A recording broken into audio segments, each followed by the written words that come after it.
Okay, for our next project, our Kurinuki vase, you're going to be gathering things from around your house. We've done this before, but you might have some more ideas about how you want to texturize the clay. So I talked about tools. So you certainly can grab a hammer or a saw. You know, this might be awkward to use, but it might be nice, you know, if I took it and dragged it down the side and kind of went back and forth with it. So I'm excited about my saw. I'm at school, so I have a paddle, but you might have things from your kitchen, like a wooden spoon or a fork. A wood, something made out of wood that you can create multiple marks with is nice. Bolts are nice for making that pattern in it. And then I have a gear. So toys are good. You know, I didn't mention toys, but the tire on toy trucks would be great. Here's another gear. Legos might be nice, pressing Legos into clay. Just know that they will get clay on them. I have some shells here. If you have shells or stones from a trip, I could roll that into the clay. This one actually is more wabi-sabi like. The irregular kind of crustacean creates a certain beauty rather than having it be so even. Not mandatory, but just an idea. And then I have more shells. And then I also have my stamps that I'm going to use, or the roller. And I'll test out a lot of these different stamps. I also have taken my credit card and cut a shape on there. You don't need to do that, but you might want to for scraping down the clay. So go gather up a bunch of objects, dowel rod. I have my tongue depressor, my other wooden tools, pencil, and gather them up so that you're ready to texturize your Kurinuki vase. Okay, I'm not sure how much clay you have left, but you are going to use, you know, you can certainly use as much clay as you have left. And then the clay that you use to hollow out the form we'll use for our final project. So I have my block here, and what I'm going to do is begin shaping it into the shape that I want it to be. So I'll do that now. Okay, this looks pretty good. I have sort of an irregular shape. It's not just a square. I have some dents in there. The bottom is fairly flat, but now I'm going to go through and use my found objects to texturize it. And then I'm also going to be cutting it some. But first I'm going to texturize it. And you can kind of do it randomly. You know, some of you, we talked about your shoe, which I don't have. I talked about your toy car, maybe a toy car with the wheels would be good. Roll the wheels onto there, see what happens. I talked about a hammer. Now I'm not doing everything everywhere. I'm just kind of creating a pattern in certain spots. And notice that we didn't draw this out first, so that we're really keeping our eyes open and trying to decide, does that look too busy? Do I like how that looks? What else do I want to use in there? I have an X stamp that I kind of like. You know, your keys could work too, to make an interesting shape. So I'm going to keep working on this.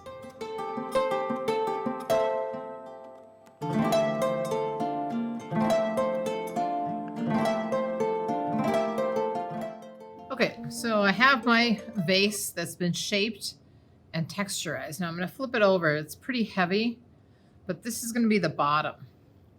So I'm going to take my string and hold it tightly to cut some areas off to create a foot. So I'm just going straight down and pulling it out so that I create just a little narrower of a foot. And you can do that however many times that you want. And realize that this is something different than planning and executing, because it might not work out. You might have to start again. So if you don't like what you see, you might have to ball up all the clay and try it again. My second version, I tend to really like. Okay, so now I have a foot. You can see that the vase now has a foot on there. So when I look at it, I'm going to cut some of the top off as well. So I'm going to leave some of the texture. I'm cutting the bottom in, and then I'm creating more of a vase top on it too. All right, I'm going to keep working on this.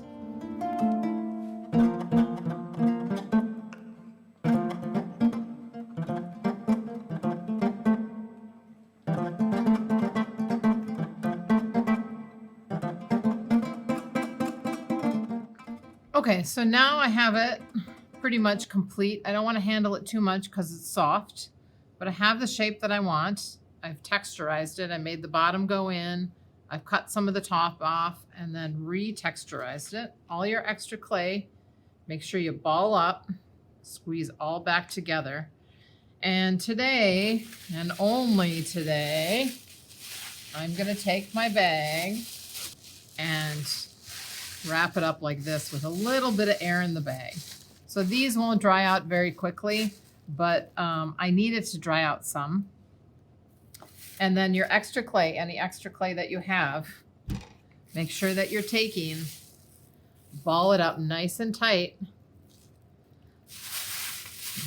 and wrap it up so there's no air in the bag. Then next up, we're going to be cutting these in half and hollowing them out, and that's the fun part. Okay, I made a couple more here. This one I used my roller on, and then I rolled this part on the vent in the room, the heat vent, or grate. It's a little smaller. I think it's a little narrow, but I'm going to try it anyway. And then I cut off part and then texturize it again. This one here, I used my saw to scrape down after I cut it off with the wire, and then I used the shell initially to roll it, and then I went through with my bolt and just put a few marks in every so often. So I do think I like this one better than this one for shape, but I like the texture better on this one. So feel free to make a couple of these. And remember that all attempts count. So if you photograph one and then it doesn't turn out, turn in that photograph. You know, this was my first attempt and I don't love it. I like some of my other attempts a little bit better. So this takes practice, unlike, you know, thoughtful planning. It takes practice with your hands, and you need to listen to the clay and see what you like. Okay, this one is dried out a little bit. It's a little firmer. And for this step, you might want a towel or something to rest your project on. Sometimes I use a bag. If you were in class, I'd probably give you foam. And what I'm going to do is take my string, go halfway through the bottom, and then I'm going to pull it straight up. And if you don't have your string, use dental floss.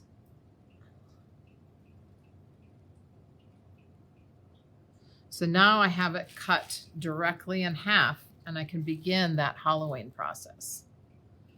So have a couple bags to rest it on. This, when I'm not using it, I'm going to rest it this way to preserve. And then I'm going to use our tool that we made. So remember that I said you would need your tools at some point. And I'm going to start going through creating the wall about 1/4 of an inch. I am going to create a foot on it.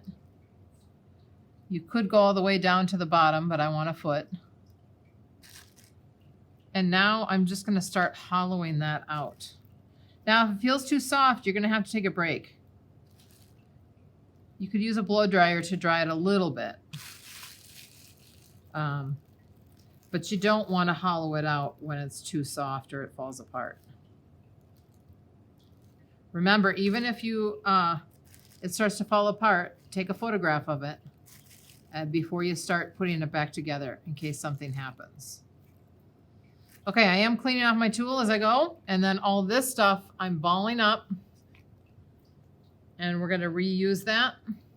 So make sure you keep it there, and I'll continue working on this.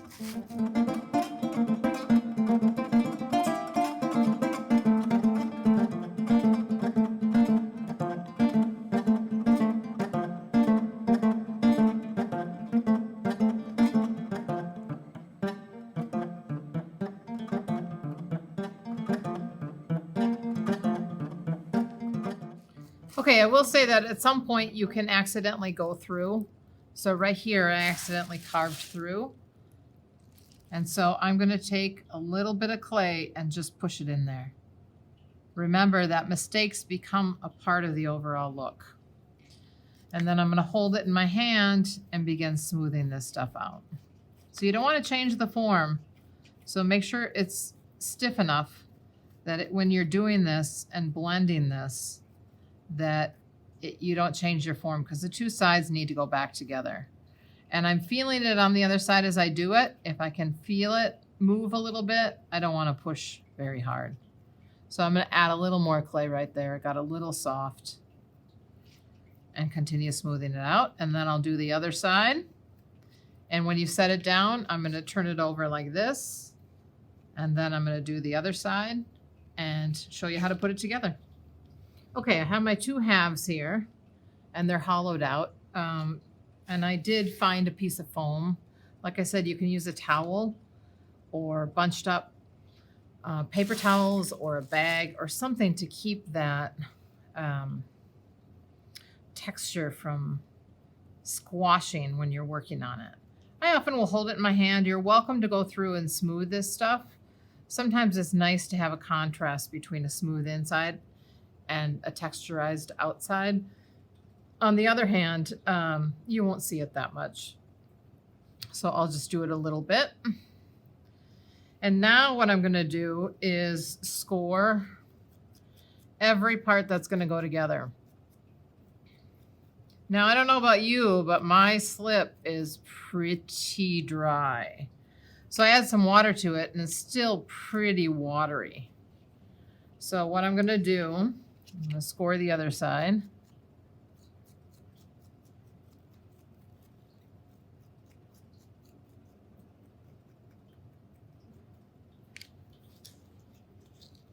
I have a little bit of slip in here, but it's mostly water. So I'm going to put some water on here. If you have slip, great, use your slip. You certainly can make more. But then I'm going to go through and scrape it again.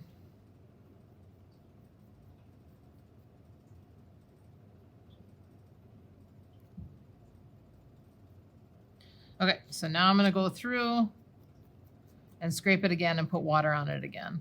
So what I'm doing is actually creating slip on the surface. If you have a paintbrush, you can use that paintbrush.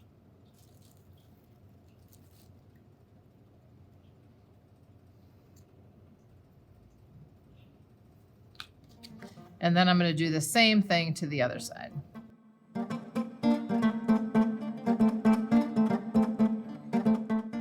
Okay, now that I have both sides somewhat slipped and goopy, I'm going to take it and start to push it together. Now you can go through this outside and create decoration on that seam. afterwards if you want to, but you really need to make sure that you're pushing it together. And then on the bottom too, you can see that the bottom, I really need to make sure that bottom's together. So I'm gonna go through and push this all together.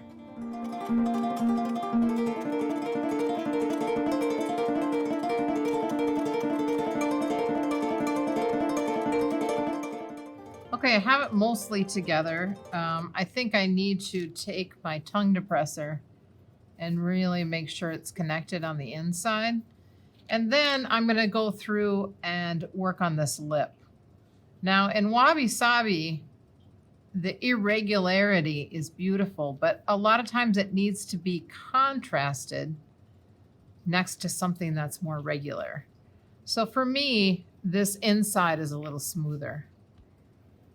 And so I'm gonna go around, and the detail I'm gonna provide, I'm gonna leave the outside pretty rough and uneven, but I'm gonna clean this lip up and make sure that the transition to the inside is nice and smooth. And then you can imagine what would really finish off something with the ideals of Wabi Sabi is some flowers coming out of this irregular form. Some delicate, so again, that contrast, that really uneven, almost rugged look with simplicity, with some nice, beautiful flowers coming out of it. All right, I'm gonna continue working on this. Okay, here's my Kurinuki Vases I have been working on. And I changed my mind a little bit. I decided I liked that top part a little more uneven. Although I decided I didn't like it textured, so I cut it with my tongue depressor, and then I took my finger and just kind of went around and evened it out. So I liked the idea of it being uneven and then going up to the flowers. I did clean up the bottom so that it doesn't scratch the table. So I went around with my tongue depressor like this and kind of smooths it out. And then I blended that line so that my pot doesn't come apart. So now you can see it's hard to see where the seam is. So I've hidden it either through really pushing it together, or I stamped it just a little more. So here's the first one I did.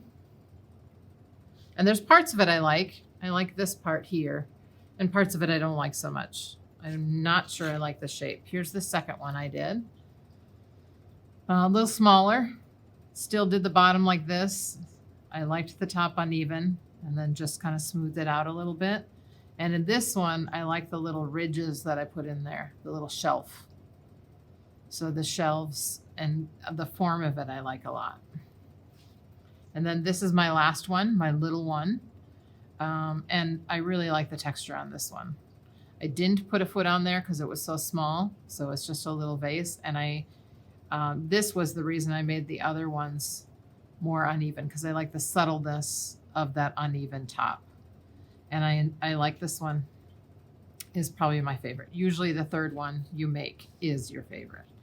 So if you're struggling with a larger one, feel free to make 2 smaller ones and turn it in for 1. And otherwise, just pay attention to what's happening with the clay.